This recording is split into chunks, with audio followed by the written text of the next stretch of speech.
Okay, we're going to talk about graphing in slope-intercept form a little bit more. We've been graphing so far, but we haven't talked about the main purpose of graphing in mathematics and business and everywhere that it's used. So when we talk about graphing linear equations or linear functions, the most common purpose that is something called modeling. Modeling is in a linear function, there are two different variables, two unknowns, and the shape of the graph results from the relationship between those two variables.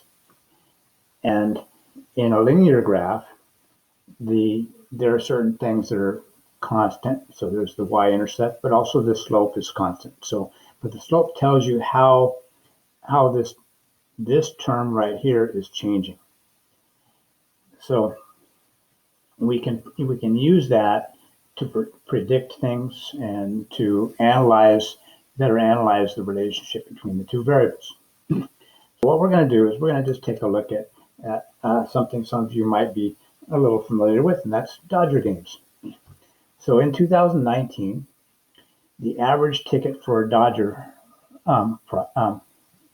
ticket. And I'm not talking about the expensive ones. I'm talking about the cheap seats. So in right field, they aren't the cheapest ones, but in right field, the average price was, I think, was $25. It might have been $27, but I think it was $25 for a ticket. And the Dodger dog price was $7 for one Dodger dog. Okay, so think about that for a little bit. Okay, if we want to plan this out and graph it, who wants to do that? But maybe you do. We're going to think about how much this is going to cost. Of course, part of it is the cost of the ticket. No matter what, to get in, you have to pay at least $25, right? So we're going to say $25 gets you in the stadium. So you sit down, and you've got this big green field in front of you, all the people around you, you're excited. And if you decide that you're going to buy some food or souvenirs or something like that, you're going to have to pay more money. But if you decide, no, I don't have any more money, or I don't want to spend any more money, no matter what, you will have spent $25. That's your starting point. So on your graph, it would be, that's the amount right here. That's your constant. That's what you have to start off paying, and that's how much you spend no matter what. How much you end up spending all together will be your Y value.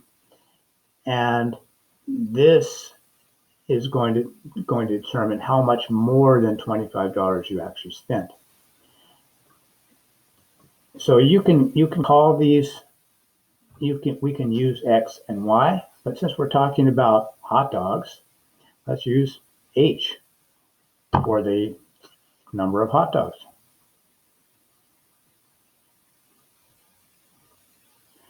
Okay, and since we're talking about money, this is $50, $40, $30.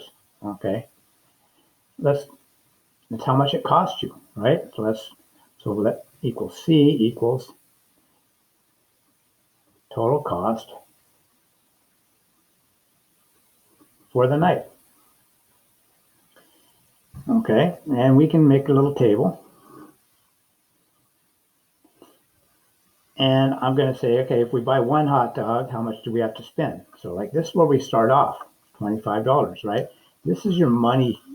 This is your money column. So I'm going to label that as C.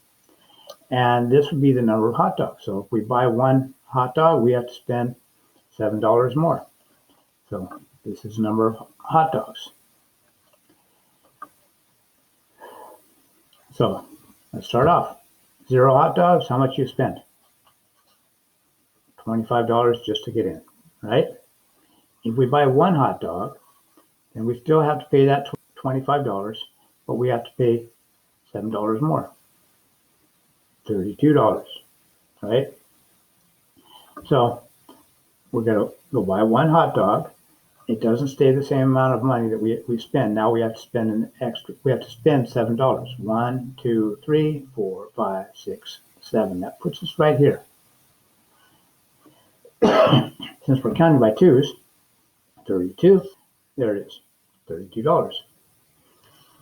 Then you enjoy the game for a while. You start to get hungry again, and you decide to buy one more hot dog. So we go over here. We buy one more hot dog. The guy says $7. I say, okay. 6, 7. There you go. Now you've paid for 2 hot dogs, right?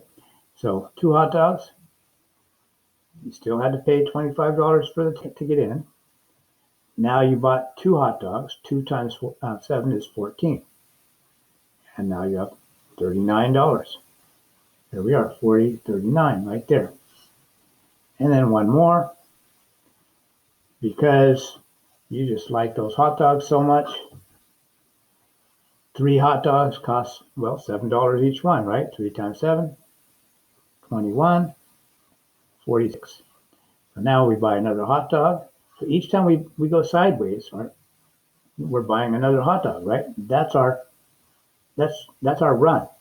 Our rise is how much more you have to pay. So 1, 2, 3, 4, 5, 6, 7.